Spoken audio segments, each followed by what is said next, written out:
Okay. I'd like to welcome everybody to the May Lunch and Learn series of the Home Biz Business Network. Hampton is proud to host this today. And I also want to recognize the other communities that helped make this possible. York County, City of Williamsburg, James City County, Gloucester County, the City of Pocosin, and the City of Newport News. Today's event will be about cybersecurity. Matt, can you give me the next slide? And with us today is Greg Tomchick from Valor Cybersecurity. And a little background about Greg is he attended Florida State College and Old Dominion University before being selected in the 27th round of the 2015 Major League Baseball June amateur draft by the St. Louis Cardinals. Greg played for 3 seasons in the minor leagues before deciding to pursue his passion of running a small software company he founded while earning his Bachelor of Science at Strong Business College. Unfortunately, Greg's company was a victim of a vicious cyber attack that crippled the business, damaging its reputation and profits and forcing its eventual closure. That's when Greg decided to embark on another career in cybersecurity, with the intent of helping business leaders secure their most valuable assets from the dangers of the ever-evolving cyber threats. His company, Valor, is committed to helping small businesses, professional sports organizations, private equity firms, and other digital businesses to strengthen their cyber defenses. Greg and his team at Valor know that the cyber threat landscape is constantly changing, and only the most informed, nimble, and prepared organizations will remain secure. If you have any questions that you'd like to pose to Greg, we ask that you put it in the chat today. And I want to encourage you to take a look at valorcybersecurity.com to learn a little bit more about his company. And with that, I'll turn it over to Greg. Perfect. Thanks so much, Dan. I appreciate that intro. Very eloquently said. Need to record that for future intros. It's a real pleasure to be here. I know there's a lot of great things going on in the peninsula. You know, we are small business owners as well. So I want to set that as a precedent. You know, we know what it takes to build a small business, and we're in the thick of it, you know, doing it each and every day, just like each of you are doing. So, you know, we appreciate you showing up. We appreciate the time, and hopefully you can walk away from this session a little bit more informed with some, you know, actionable strategies that you can take into your business to minimize cybersecurity threats at the end of the day. So first of all, I just want to thank Dan and Matt for having me on today and bringing me in for this lunch and learn. We're going to be talking about cyber protecting your business. We're going to try to get very specific on, you know, what type of business you run, how you run it, and some of the things you depend on, so you can walk away with some strategies to protect you know, what you depend on each and every day to make sure your business grows forward. I put my phone number here on the bottom of this slide. If you guys want to jot it down, you know, if you ever have any issues or any questions as it relates to cybersecurity, you know, give us a call. We're not a company that's going to charge you for a question or an answer. There's no paywall to have a conversation with us. Most companies in our industry there is, just like lawyers. So feel free to call, reach out to us on our website. We're happy to help and want to see Hampton Roads and Virginia Beyond businesses, you know, succeed and make sure that cyber threats do not stop them in that process. So with that, just a little bit of addition to the background that Dan gave. I'm from the area. Both of my parents were Navy. We came to the area from Key West, where they went to flight school. As Dan mentioned, I founded a cybersecurity company in college at Old Dominion University, and we were a cyber attack victim. It was a gut-wrenching situation. The business was on fire. I didn't know, you know, what cybersecurity was at that time. I was more concerned about running the business and developing software and technology for organizations that we were serving. Like many of you, you know, you provide a value-added service to your clients. Security is not necessarily top of mind unless you're in the security market. So we recognize that, and we put that into all of our materials to educate folks on, you know, what's a business case for why you should do security. A lot of folks in our industry continue to kind of just beat people down saying you need to do security because it's just what you need to do. And that's not necessarily the case. We all want to protect what we're building, but it needs to be translated. We're going to do a lot of that today. So how did I build my expertise in this industry? Obviously, trial by fire is sometimes the best lesson. So that's where I began to learn about it. And then once I got out of playing professional baseball, I joined the defense contracting ranks. I had a great CEO that I worked for who put me in a variety of defense contracting positions where I really learned how technology was architected on aircraft carriers and within the naval bases locally here. Shortly after that, I joined the private sector. I wanted to see what the private sector was doing when it came to cybersecurity that the government either was already doing or was not doing. So I wanted to fill that gap in my career and my knowledge set. That was very important to me. And decided to join a company called Navigant, based in DC, and was able to investigate over 100 incidents while I was there. So I got to see what organizations were doing wrong that was causing them to be cyber attack victims. Shortly after that, the CEO over at Navigant recruited me to a company called Cyber Defense Labs in Dallas, Texas. That was a company started by the Perot family. Ross Perot ran for president against one of the Bushes. His family was big into technology. EDS was his company that basically created the data center. They wanted to get into cybersecurity, and I was brought over there to build what they called their advisory practice. So we were advisors to some of the top companies, top home-based brands that we all think about today across our economy. Shortly after that, I wanted to take the ultimate plunge that many of you have taken already. We started Valor Cybersecurity with a couple of business partners, and we're really off and running about 2 years into it. Really focused on empowering business leaders like yourself to implement cybersecurity best practices. When we think about best practice, we think about what's best for your business and what's best to align with any regulatory requirements, CMMC, financial services requirements, customer requirements. All of those good things we consider best practices because it makes your business be able to stay online and continue to serve its customers. So this is just kind of an anecdote. My business was at one point on fire. The software development company I built was hit by a cyber attack, which I look at as a cyber fire. Just like an electrical spark can light a building on fire, we believe, and we've seen it time and time again, that a cyber attack can also light your business on fire where you have that same headache. You have to leave the business for a little bit to go consult with other folks. You have to become distracted with another part of keeping your business online and active. A lot of that is not a fact of if, but when. Common times you hear that in the cybersecurity space, but the threats are rising at such a rapid pace that it's going to happen eventually if things are not put in place in the right fashion. Cyber criminals, these organizations that are causing these fires to happen, are formalized businesses just like yours are.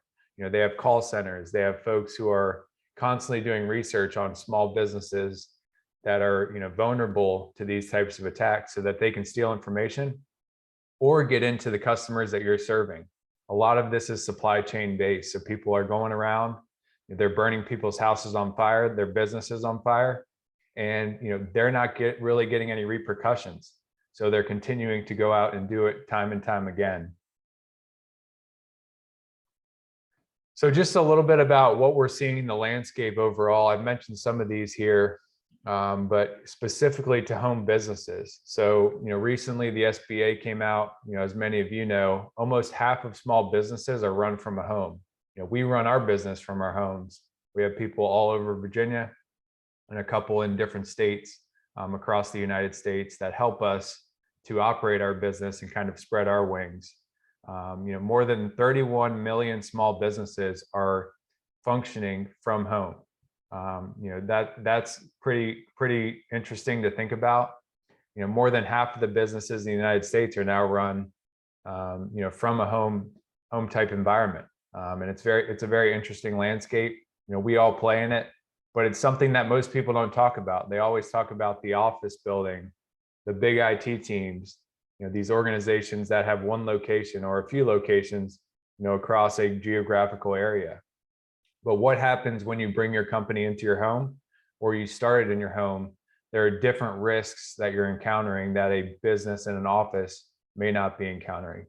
For example, business data is being processed across your home network. This is not a secure corporate network necessarily. This is a Cox, Verizon, other type of IT service provider or internet service provider that is really having access to your information. So these are high risk activities that your business data is now intermingling with. Think streaming, smart home devices. These smart home devices are connected to the same network that your business database is or your customer database is, which really brings a lot of risk to your business at the end of the day. One of the main concern areas that we commonly see are personal mobile devices. I know that many of the folks on our team use their personal device to operate, email, calling our customers, logging into different systems. This is a area that is commonly kind of suggested, but nobody comes up with strategies around how to kind of either separate those as corporate devices or to minimize the threats on those personal devices by keeping the security at the application level. A big concern we have from home businesses and really any small to medium-sized company nowadays is supply chain and vendor risk. So most cyber attacks, right around about 80%, happen through one of your vendors. So you think, for us, we Office 365, we use different database vendors, vendors that are servicing some of our equipment. All of those individuals and parties bring a lot of risk to your business. So you have to make sure that if you have a standard of operations when it comes to security, cybersecurity, protecting your information and your company's information, that you ask your vendors as well, are you up to our standard of protection as a part of the vetting process that you go through in order to bring on board those types of vendors? We're seeing it now in the Department of Defense. They're saying, we've lost billions of dollars in intellectual property to these other nation state type countries. Now we're going to go and assess every single one of our vendors or contractors to make sure that they're up to a specific standard that makes us feel more safe and sleep a little bit better at night, knowing that our national security is protected. We're seeing that across virtually every industry in today's world, that they're starting to formulate these requirements at the vendor level as well as at the supply chain level. So if you think about any supply chain you sell into or any vendor you use, there's eventually going to be information and cybersecurity requirements up and coming. So it is way more cost effective to act, immediately sooner than to wait till later and fines start to come to your doorstep. Government requirements are obviously increasing. You guys are probably getting, messages from either vendors or folks that you serve saying, we have a requirement coming up related to data security and cybersecurity that we need you to take into account. Cyber insurance. Cyber insurance has always been the easy button for companies to push, when they don't really know what they don't know when it comes to cybersecurity. Nowadays, cyber insurance carriers are rejecting applications if you do not have a specific level of cybersecurity protections in place. With that, most small and medium-sized businesses don't have those protections in place or a specific strategy to their business. And that's really where we come in at the end of the day as Valor Cybersecurity. Average cost of a data breach, just over 100 grand. I know I don't want to lose 100 grand in our business. And that's just the average. We recently saw one locally that was a multi-million-dollar data breach involved with a Department of Defense contractor. The cyber insurance company only gave them $10,000 reimbursed. So they had to incur all of those costs, and they thought the cyber insurance company was going to deliver on what the money that went out their door. But at the end of the day, their policy was not up to speed with what was specific to their business. So the type of data they were protecting. There were clauses in the actual cyber insurance policy that stated, if this occurrence happened, it's excluded from our coverage. And nobody ever read it. Their insurance agent didn't advise them on it, which set them up for failure at the end of the day. Another component, no one is 100% secure. If anybody ever tells you you're 100% secure, we highly recommend running the other direction. Woody, great question on the AI. We're definitely going to get to that. That's a very, very interesting topic here, and definitely we'll answer that here shortly for you. Appreciate the question. So for everybody joining us, I'm big on exercises, obviously, as an athlete, to get the mind really in a frame of thought. I just want to ask each of you just a couple of questions, and I encourage you to write down your answers, because this is where we get kind of specific to your business operation, so that you can walk away with a business specific strategy that's right sized for your business. So we call these tabletop exercises, really just to kind of talk through some of these questions. Hopefully you can walk away with a couple knowledge nuggets to take back to your team, take back to your business, and it'll hopefully leave you a little bit better at the end of the day, a little bit more secure. So first question is, what 3 to 4 vendors or systems do you rely upon to operate? For us, it's Office 365. We use a software called Trello, and we use video services like this. So if those are down, and our customer database isn't accessible, we might not be able to operate the business. So those for us are really the top 3 that we consider business critical in order for us to continue to operate the business. If any of those systems are down, we're losing money by the minute, by the hour, by the day. So that's something to consider. So I encourage you to write those down. Just a little bit of cyber humor over here on the right side. So this is commonly mentioned in the technology space. And Woody, you bring up a good point on the AI side. What is the cloud? People say, in this case, all I know is the boss told me I had to monitor the cloud, and they have binoculars staring out the window. So it's just one of those comical things in a very serious type business that we love to see. Because it kind of shows that not everybody understands these terminologies. AI, the cloud. The cloud is really putting your business data in someone else's house and trusting them with your business to protect it just like you would. Oftentimes that doesn't take place. Do you know where your sensitive data sits? Second question, employee records, accounting files. If you do, write those systems down. What could be the impact if somebody took that? Obviously headaches, the business stops, business shuts down. I was a business owner that took 2 years to build a company, put in 10, 15 hours a day, sometimes more, to build a company that was eventually negatively impacted. I had to shut the doors. So that's the extreme, but we still see it time and time again. There's been universities that have shut down after hundreds of years after a cyber attack. It's extremely threatening to operations, and it's time, money, and data. So we all want to protect our time. We value money and we need it to run our businesses, and we want to protect our proprietary data because that's what makes us a company. What is your business currently doing to protect those assets? Your customer list, your bank accounts. Obviously, multi-factor is one of those. We're going to talk through some tips here shortly. But what are you guys currently doing? What is your IT company doing? What is your business partner doing? What are you doing to protect the information and the systems that you value? And if there are things in place, do you have an instant response plan? Do you know what you and your team would do if something were to happen from a cybersecurity incident? Would you call your IT provider? Would you call your business partner? Who would you be able to call to ask questions? I started in cybersecurity because I wanted to be the person. I wanted to build a team that could be the team that people called when the fire started. When my cyber attack happened, I was not able to call anybody because there was nobody that I knew or locally that was not just serving the government that knew how to help me put this fire out.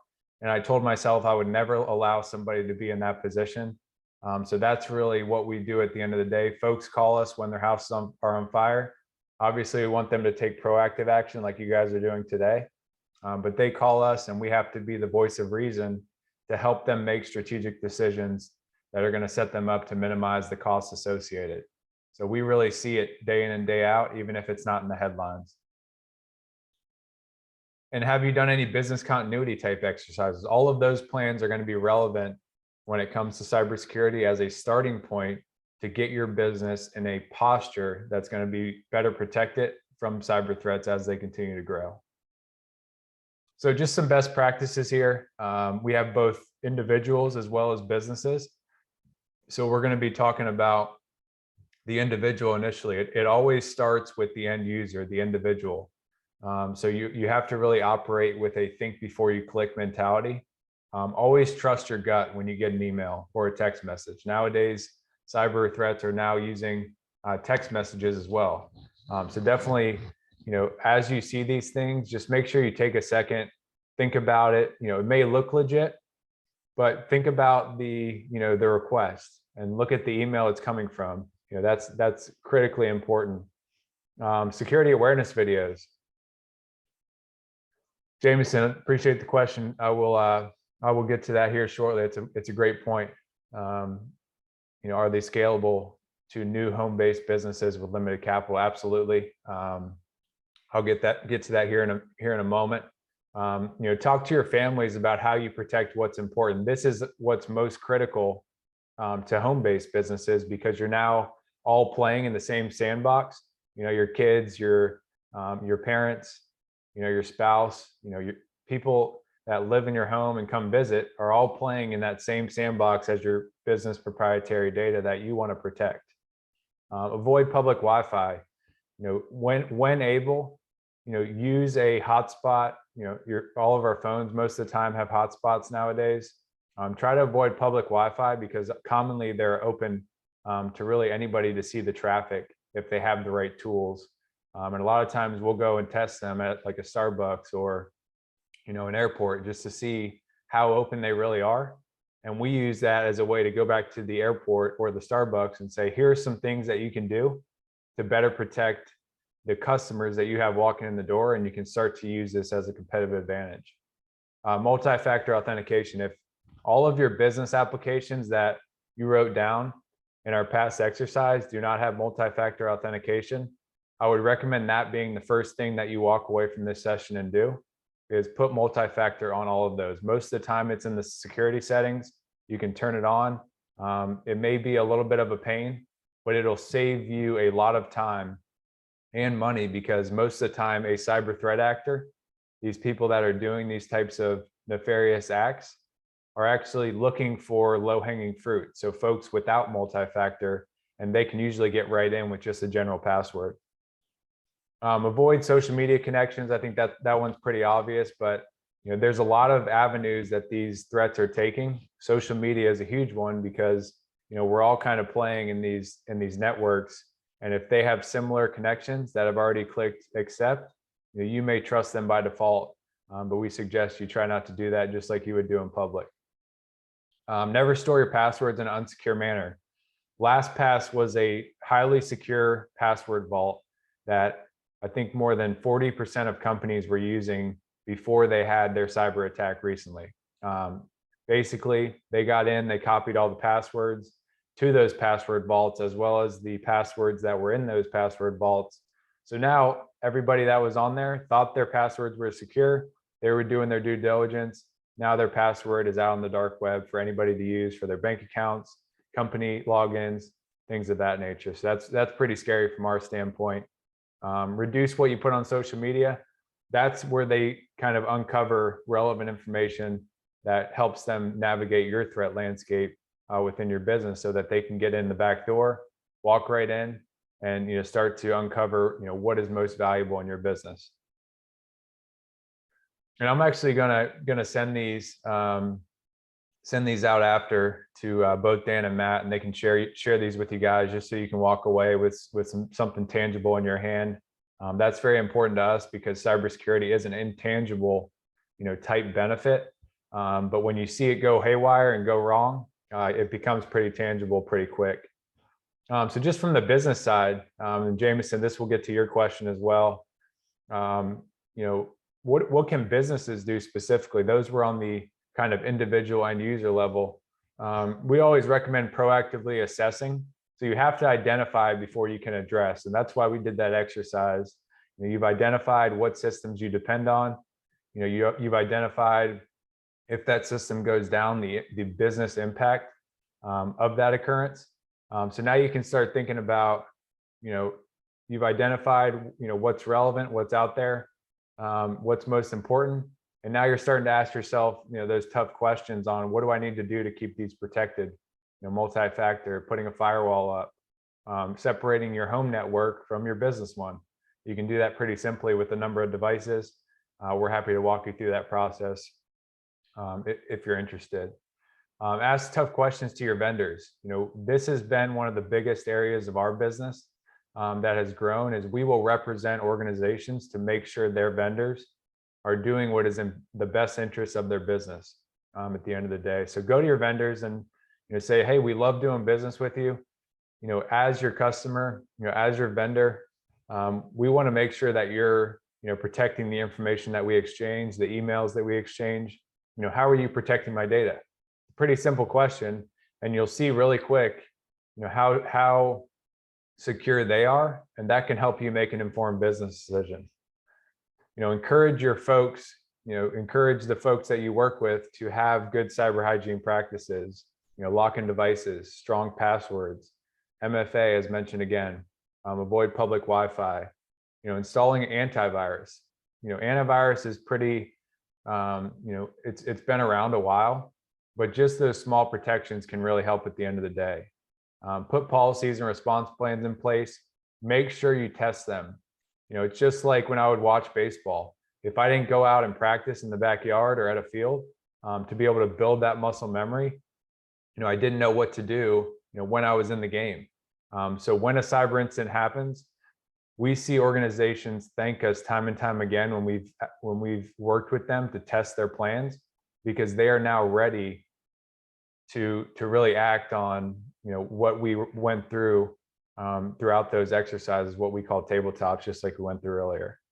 Cyber insurance, if you don't have cyber insurance, we would highly recommend to acquire it, and make sure you go with an insurer that asks you the right questions, and make sure you're covered in some of those exclusions that I mentioned earlier. Make sure those exclusions are things that are appetizable to your business if they were to happen, because you're basically self-insuring those, you know, those exclusions that the insurance company is not providing when you sign the dotted line to begin to pay that premium.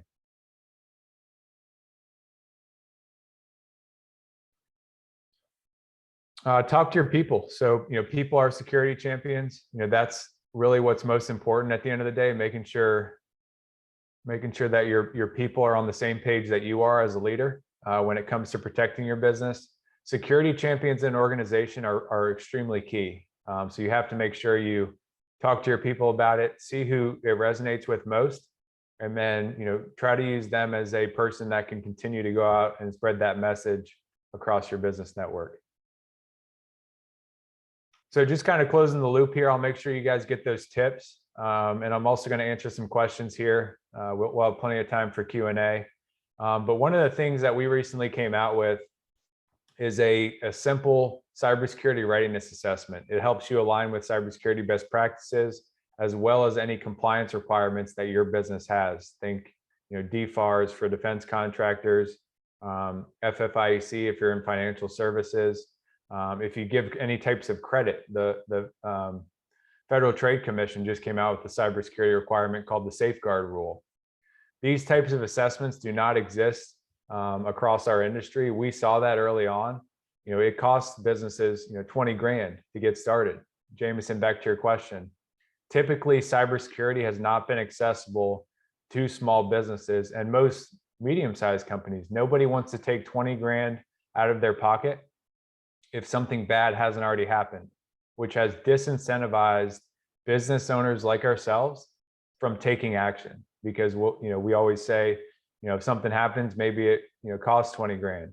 But that is something that we saw early on in our careers that we wanted to solve through Valor here. And we offer it currently for $599. It's appetizable for most business owners. It gets the ball rolling, gets them some actionable strategies for their business to be able to take action. And that's why we exist as a company at the end of the day. As I mentioned, best practices for your business, not just for the NIST cybersecurity framework or things of that nature. This is actually specific to your business. It only takes between 10 to 15 minutes when you have the right people in the room. And I think that's most important. We all value our time, and we don't want to take hours on something that we don't necessarily need to take that much time on. So you guys can scan the QR code. I'll make sure to send this presentation out as well, so you'll have access to it. But with that, it's been a great pleasure being here with you guys. Look to us as a community resource. As I mentioned, give us a call, send us an email, let us know your curiosities. We want to be here to support you as you build your business and as we build our business. And I think that at the end of the day, to us, is where we all win together. So with that, I'll go ahead and answer Woody's question here. So how do you see AI affecting home business owners? So AI is really affecting, and when we say AI, we're thinking Chat GPT, we're thinking automation. These tools are, since Chat GPT came out, there's thousands, if not hundreds of thousands of new tools that are being accessed and accessible to small business owners. AI is one of those things where it could get out of hand from a technology standpoint, where it now knows potentially more than we know about our businesses. So that's pretty scary. Our biggest recommendation around AI is minimize the amount of tools that you're using and the type of information that you put into those tools. So for example, Chat GPT is more like a Google search engine. You type in a question, you type in, write 1,000-word essay for me, write a 1,000-word article, write this proposal for me. You can do all of that stuff, but if you wouldn't ask potentially another person that's a competitor or another person that's on the outside, or ask that to a threat actor, give that information to somebody who could do nefarious acts against you, we would recommend not asking it to a AI type tool, because those AI tools are going to be sent. Once you send that request into the AI tool, it goes into a database. That database, just as we mentioned earlier, is considered a vendor. That vendor may have a cyber attack at some point in time, even if it's not directed at your home business. Now a threat actor has access to potential intellectual property, which puts you at a disadvantage at the end of the day. So overall, a great question. AI is one of those things that is still uncertain for a lot of folks, but we want to make sure that we have these types of conversations so that you can say, hey, me and my team are using these 5 AI tools, and we want to make sure that they're secure. Do you mind looking at them and telling us some of the protections we can put in place along that chain? So thanks so much for the question there, Woody. Appreciate that. Couple more here. This is a myth that Apple products are more secure by design. So the difference between a PC, a Microsoft, and an Apple product, and this was early on in Steve Jobs and Bill Gates' kind of journey, is how they wanted to build an operating system. Microsoft is, you think about it as open source, so different people can contribute to that ecosystem. Apple has made it less open source, so it's more kind of, we look at it as closed source, where they only allow certain contributors to contribute to their operating system. Most of those are vetted through a vendor process. So it's not as open source to contribute to a Microsoft or as customizable, but that's what makes Apple kind of more secure by design. But that doesn't secure that secures the device. That doesn't secure access to it. That doesn't secure the internet connection that it has to it. So it's not necessarily going to stop outside threats, but it will kind of give you a kind of more condensed threat surface, if that makes sense. So we see a lot of organizations using Apple for that purpose, but I would not say that it's necessarily that much more secure where you're going to notice it if somebody's targeting you from a cybersecurity threat perspective. Great questions. These are incredible. And we had one more in the chat here. Mary Ann, thanks so much for the question. Meeting NIST cybersecurity framework requirements seem overwhelming for a small business. We went through this process, Mary Ann, when we first started the company, just with our past knowledge, and we know the obstacles and how much time this stuff can take. So we definitely resonate with that.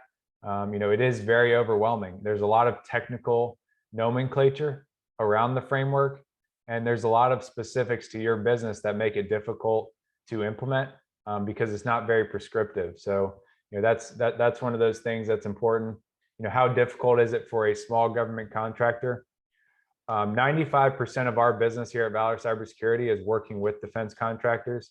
It's a big percentage, but the reason for that is because we recognized early on in our company journey that the small business was being left out of the equation when it came to cybersecurity.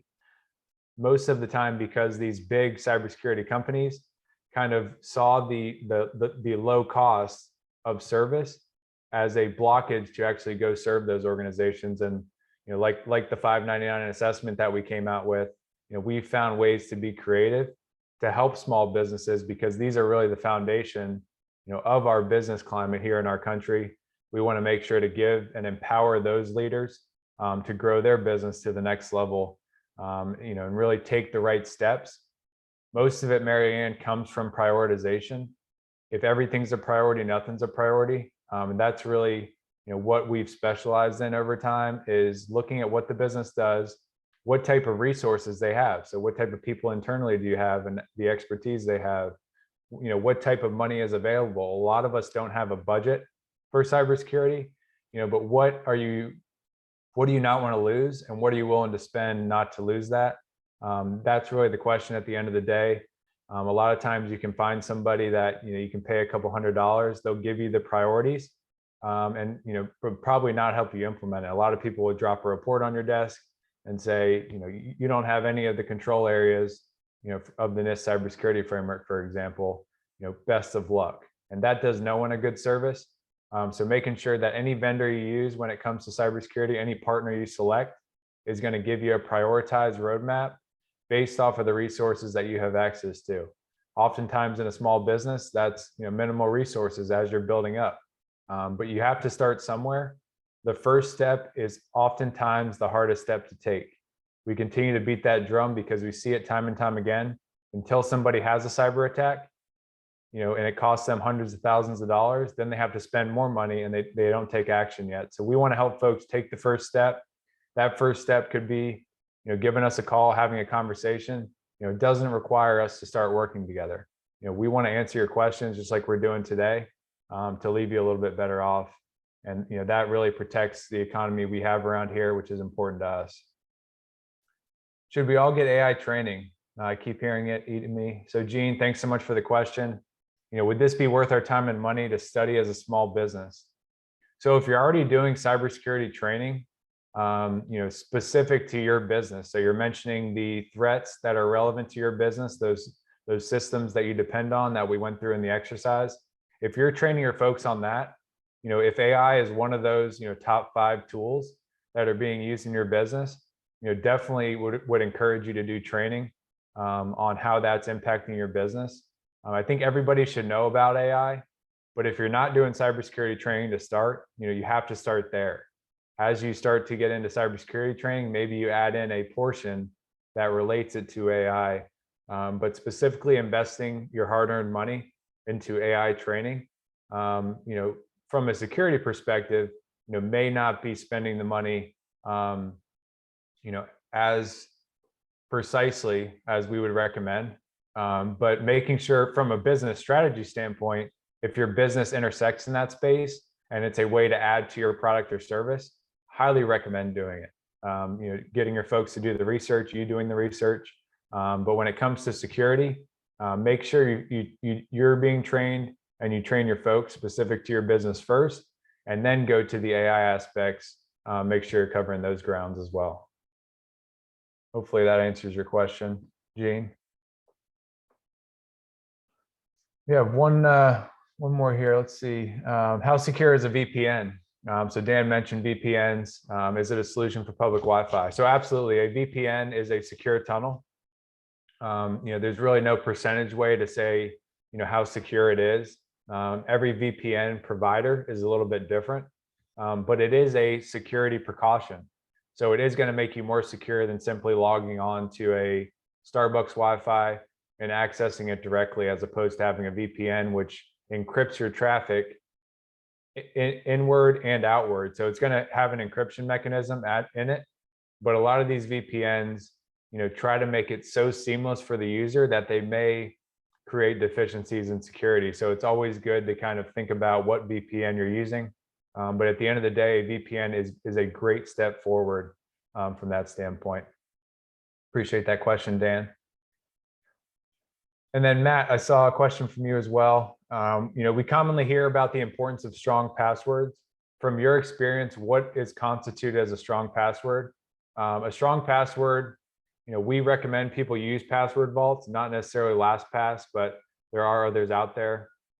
And I'll mention in a few of those here shortly. But when we talk about, what actually constitutes a strong password, it's something that somebody couldn't look up online about you and answer, your wife's name, or, the date you went to college, what college you went to. A lot of people talk about strong passwords and the number of characters.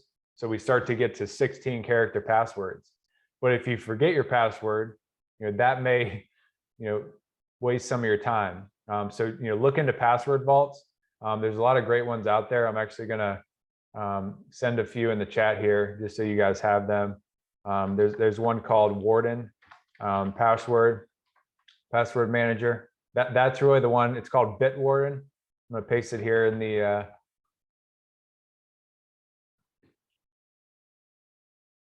it's go.bitwarden.com. So they have a great password manager. They do a lot of great security stuff. We know the folks over there. They kind of took the LastPass model and they continue to innovate on it, just like many businesses do. And most of the time you only need one password, and then it creates a password for you that you don't know and nobody else knows. So it's kind of a copy paste of a number of characters, usually between 16 and 32. And that's the easiest way, because it auto generates a new password every single time. So it's a rotating target for the attackers to have to guess. But then you have that one password to get into your password vault that you need to make sure is as secure as possible at the end of the day. So that could be a number of characters. Instead of an E, you use a 3. So kind of get creative. There's a number of websites out there that will help you create strong passwords, but you have to make sure to remember it and not put it on your desktop computer, or have it on a sticky note. So when some a AC or some type of vendor comes into your house or comes into your business and says, hey, I just saw their password there, I took a picture of it, I'm going to go back to my house now, and now I have access to all of their business intellectual property. So just kind of have that situational awareness, take informed action, and I think that's really most important at the end of the day. And that's what we want to see people do more, is take informed action, take that first step. And that makes our whole business climate and supply chain more secure at the end of the day. And that's why we exist. So thanks so much for the questions, folks. Thanks so much for the time. It's been a pleasure being here with you. Feel free to reach out. We're here for you. And have a great rest of your day. Over to you, Dan.